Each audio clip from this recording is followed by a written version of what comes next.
What's up, tribe? How you guys doing? Go ahead and hit that subscribe button, and I hope you like this video. We are here for episode 2, season 1 of House on Fire. Now, we pick up where we left off. We are still at the OPI ball, which again is a ball that's just kind of open to everybody. The house is still getting ready for the latex ball and have their eyes on the latex ball. And this whole episode is counting down to the latex ball. Who's going to walk, everybody getting their stuff together, and dealing with the conflicts that they're currently trying to iron out as it relates to Lena, which I believe I was calling her Lena, but I think it's pronounced Lena, and AJ. So let's get into this.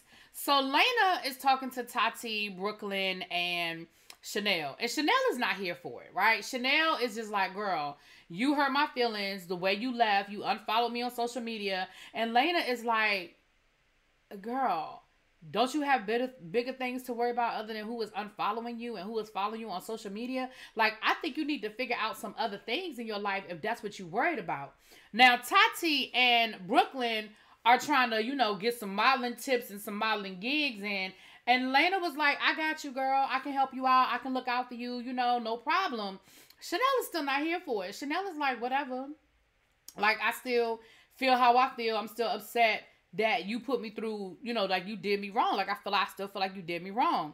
So that conversation didn't really go anywhere. And Lana I feel like she was in her feelings a little bit. So we saw Yusef sort of off to the side trying to figure out what is going on. And he was like, well, this really isn't the time or place. Like, me and Lana need to have a serious conversation too. But this really ain't the time or place to do it. So, like, he kept it cute when he saw her. He hugged her and everything. But he was like, yeah, man, you need to talk. But, we'll do it. We'll get up. But, we ain't going to do it now. So later on, we see Tati talking to Chanel about the latex ball. And Tati said that, she needs to switch it up. She said, I do performance, I do face, and if you've never seen Tati perform, you can go look at Legendary, but you can just Google her, okay? Google her, go over to the YouTube, and you can see Tati twirl, dirl, dip, all of that, okay? And she said, listen, mama has had work done, okay? Mama has had the BBL, mama has had a lipo, mama has had some things done, and, all that, hitting the floor, that can wear and tear on the body. And so I paid too much money for it, okay? And it's time for me to sort of move into something else. So she is going to walk a different category, and she's going to debut it at the latex ball. She also, listen, it's been a minute since I have walked a ball. So you see from the beginning that Tati is nervous and she sort of gets in her own head. We'll get to that in a second. Chanel is walking and she said, I walk a category, she walks face. And she said, I'll be walking with the skinny girls, but it's okay because I still look good and I'm still fierce, So she's getting her outfit together. She's going to do a whole African vibe that she wants to come out to. Exotic is walking. He does, listen, I probably should have wrote down all their categories, but I didn't, okay? But Exotic, he does the one for the, for the beautiful men, okay? Face, right? Roz decided he's going to walk, okay? Roz has decided that he is going to walk, and of course, Yusef walks, and his category is labels. Now, I remember his category, honey, because, baby, he was giving you labels. Jean-Paul Gaultier. That's all I remember is that he had on a Gucci jacket, and it seemed like everything else was Jean-Paul Gaultier, and then he got to that bag, baby. We'll get to that bag. But everybody is getting ready for the ball, right? They're figuring their things out. Now, we see them at ball rehearsal, getting their life together, figuring out their looks and their walks and practicing. We see Exotic working with other members of the house. I see my girl, I forget her name. I know somebody gonna get me. She was on a season of RuPaul's Drag Race. I did know that she had joined the house of Mugler. Somebody had told me that. And I saw a little cameo of her. I know somebody's gonna put it in the comments because right now it's escaping me. But we saw that happen, right? We saw that happen. And then we saw Exotic having a little one-on-one session with AJ. AJ is trying to get ready because, of course, remember, he wants to join the house and he wants to start walking balls. But, baby, AJ is flirting with Exotic. Now, Exotic said, listen, I got me a man. you know. And the impression that I'm getting is basically, I feel like Exotic wanted AJ and AJ didn't want him. Right? Maybe they were just, you know, they never quite got it together. And to hear them tell the story, they were never an official couple, right? They dated, they spent time together, but they were never official. But AJ is flirting. AJ is like, I know he want me. I can see it in his eyes. He trying to play it cool, but I know he really want me. And I was like, I already was feeling some kind of way, because here's the problem that I have. And I'm not trying to, you know, tell these people how to feel, how to think, but here's my issue. When you know somebody has a significant other, I feel like, especially in this situation where you're trying to join the house, you know Exotic is the overall mother, which means that technically Exotic is going to be like above you. You're trying to join the house, but you're coming in with an attitude of, I know he got a man, but oh well, he looking at me, I'm looking at him, he know he still want it. I feel like that's disrespectful off the gate, and I feel like you already coming in the door trying to start some shit. That's how I feel, okay? Now, we're going to get deep into Mr. AJ because, I mean, I was already side-eyeing AJ a little bit. But now I'm side-eyeing him a lot. So, we get to this meeting with Yusuf and Lena. Abort mission, Yusuf. Father Yusuf, I really like you. I do. Abort mission. She is not going to bring anything different than what she brought before. She is not humble. She is not apologetic. What I cannot stand is when somebody is trying to explain to me how your actions affected me, and their response is always, well, it hurt me too. It bothered me too. It hurt me too. He is trying to explain to you why what you did and the way you did it, how it put him in a bad situation. And what we find out is he broke the rules to even get you in the house to begin with, right? He didn't follow the proper process to get you in. He sort of bypassed the whole vote situation, and he made an executive decision and was like, no, she's in. We bringing her in, that's it, and that's all. And then for you to not only treat people the way you treated them, because then they gave you a position. You were a mother. And he was like, you were a terrible mother. And she, again, was not apologetic. She was not like, well, you know, she was like, well, I don't want that this time, right? When I come back, if I come back, I just want to be a member. Like, I don't want a position, you know, I don't want a position of power or any type of leadership position. And I just feel like she was in no way receptive to how her actions caused a chain reaction within the house. So I say abort mission because I don't feel like she gonna bring anything different, and I feel like she's gonna cause more problems. Because now there's gonna be a level of resentment because you already broke the rules once to let her in. Now you're gonna let her in again, and then she gonna, in my opinion, she gonna screw you over again. That's my opinion. But she said, listen. So he told her, listen, let's take it slow. We're gonna have a cookout. You know, she said she's gonna come to the latex ball. He said, well, we're having a cookout after the latex ball, and you know, you can come through, hang out with the people, have some conversations, let the people warm up to you, let them ask you questions, let them express to you how they're feeling. She was like, okay, I understand, all right. But again, then she was like, okay, so are we done? Because I have a call tomorrow. So I was like, wow, like you're not even in the moment of processing all of this. It was like, I'm going to show up, I'm going to shoot this scene, and I'm going to leave. That's how I felt. And so I was like, okay, so are you really here to try to make amends, or are you here to be seen? I don't know. That's how I felt. So then we saw, and this next scene is where I fell in love with Father Yusuf, right? We see Father Yusuf shopping with Brooklyn. Now, Brooklyn, remember, Brooklyn is the baby, but they're getting ready for the ball. Now, Brooklyn's not walking in the ball because Brooklyn's category is not there, right? So she's feeling, you know, she's sort of bummed out about the fact that she's not walking in the ball or whatever. But Father Yusuf has her out there, you know, and he says, listen, your issue with Lana is because everybody else has an issue with Lana. Like, you weren't even there. You weren't a part of the house. you didn't have any experiences with her. And Brooklyn was like, well, yeah, you know, she did say she could help me get into modeling and she would hook me up with, you know, makeup and hair and help me get some professional pictures done. He was like, exactly. If she says she's going to help you, allow her to help you. Like, don't burn that bridge on my behalf. Like, I get it that I'm father and you're protective and you love me. Like, I get that. And thank you. I appreciate it. But don't let my beef be your beef. If she's going to help you, and she's willing to put you in a room and help you get your career started, let that be that. You let me deal with Lana and her relationship with the house and what's going on with her in the house. Let me do that. And that, in that moment, is when I fell in love with Father Yusuf. Because I said, that is father. That is handling your business. That is taking care of your children. He said, don't take on my beef. I got this. I'm good. You stay over there. Basically, you stay in a child's place, and if she gonna help you, you let her help you. I got this. I said yes. Oh my gosh, y'all don't even understand. I fell in love in that moment. I was like, yes, Father, you said. Now, I don't know what the rest of the season gonna look like. Y'all know how I do. I take it episode by episode.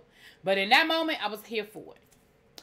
Then we saw Exotic and Lorenzo. Now, Lorenzo is Exotic's boyfriend, right? They've been together. They were friends first that warped into a relationship. Lorenzo is saying how he's feeling like, you know, Exotic doesn't really have enough time for their relationship, and how with the summer coming up, what types of plans does he have with the house versus what they're going to do. And he said, listen, I am definitely not going to let the house consume me. There are definitely some events that I have to attend, and, you know, as overall mother, I have to attend. However, please know that I am going to set time aside, and it's going to be for us, right? The time is going to be for us. And Lorenzo, you could tell Lorenzo was kind of side-eyeing it, like, and he was like, no, for real. So then Lorenzo started talking about how maybe he might want to start walking in balls and start coming to the balls. And baby, Exotic was not here for it. Exotic said, He said, I feel like at this point in my life, I want to keep those things separate. I want you to have your hobbies, and I will respect your hobbies, and I'm going to have what I like to do, which is my house, and I want to keep it separate. I do not want to overlap those things, because that's where things get messy. And I can respect that. You know, or I feel like some people might be like, oh, why he don't want him around?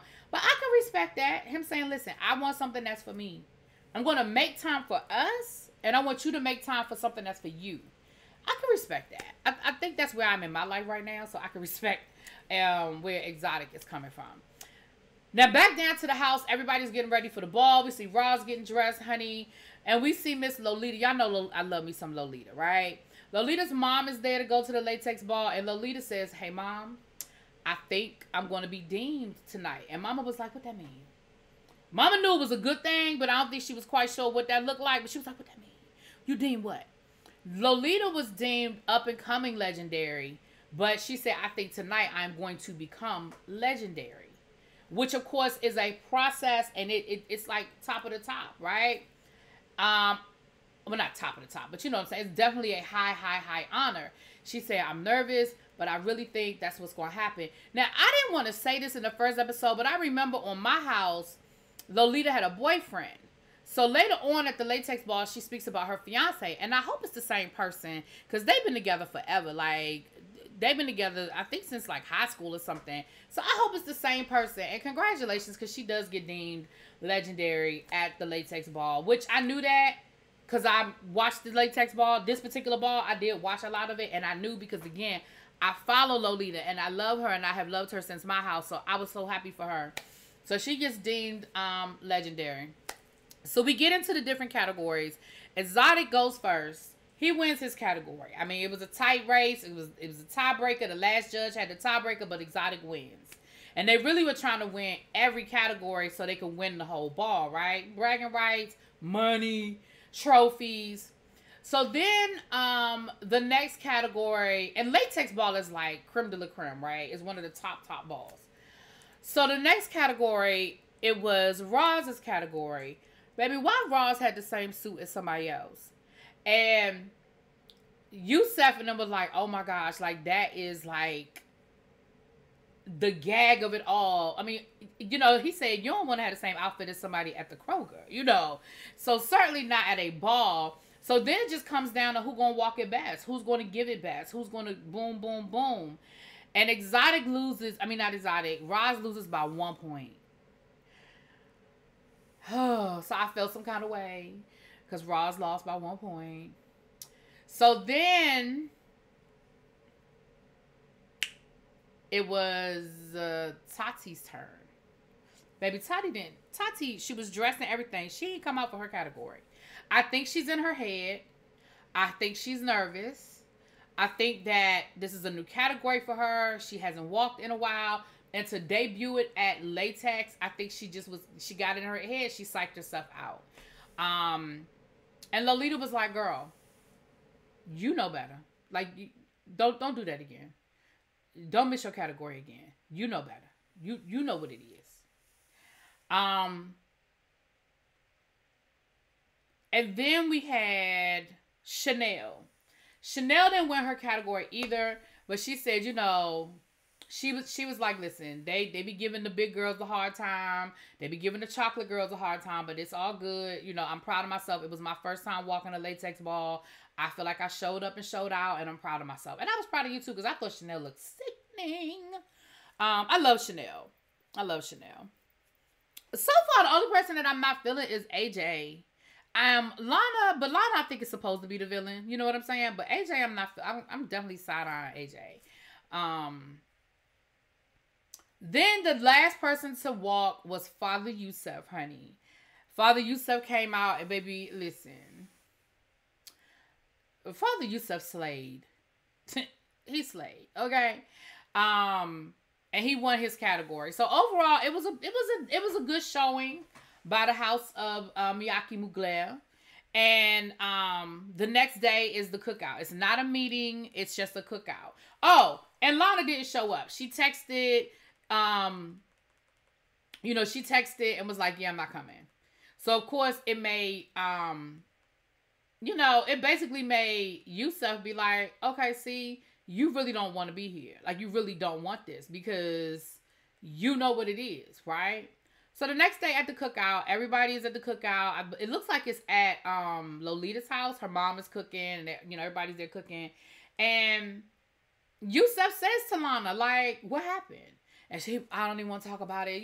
She made it seem like this big thing happened, And he was like, you're really, and so she got mad because people were kind of questioning her. So then she got mad and was like, I'm leaving. So he was like, so wait a minute. You don't come to the latex ball. You come here late. You're leaving early. Like, are you really trying to do this? Because I'm not going to put my neck on the line again for you to basically slap me in my face. Like, what's going on here? And she was like, listen, I understand, but I just have to go. Like, I got other things I got to do. And he was like, okay, bye, girl. Because, yeah, you don't really want this. Like, this ain't what you really want, right? Now, while all of this is going on, Lorenzo is there with his boo, Exotic. And who comes walking in the door is AJ. And immediately, AJ wants everybody, specifically Lorenzo, to know that there's a history between him and Exotic. And he's doing that old bullshit, like, I know Exotic. I probably know him better than you. I know what Exotic likes. I know what he wants. I know how he's looking. I know how he living. And Lorenzo was like, oh, you think you know him better than me? He was like, I know him better than you. And Exotic, my problem is you just sat there and let him do it. Like, you should have checked him for a lot of reasons. Reason number one, AJ, you're trying to be a part of this house. I'm the overall mother of this house. The last thing you should be doing is disrespecting me and disrespecting my relationship. That's number one. Number two, if there was no power dynamic, let's just good old-fashioned respect. You know this is my man. I introduced, you know who he is. That's just respect. Me and you ain't done nothing, ain't about to do nothing, ain't trying to do nothing. And you are creating a situation that's uncomfortable for my man, who already is trying to come to the balls, and I don't want him here. And it just should have been checked. I just feel like it should have been checked. But AJ, you were wrong, you were thirsty, you were disrespectful, and I'm really not sure what your motive was in doing that. But again, I definitely have to like side eye what it is you really trying to do here.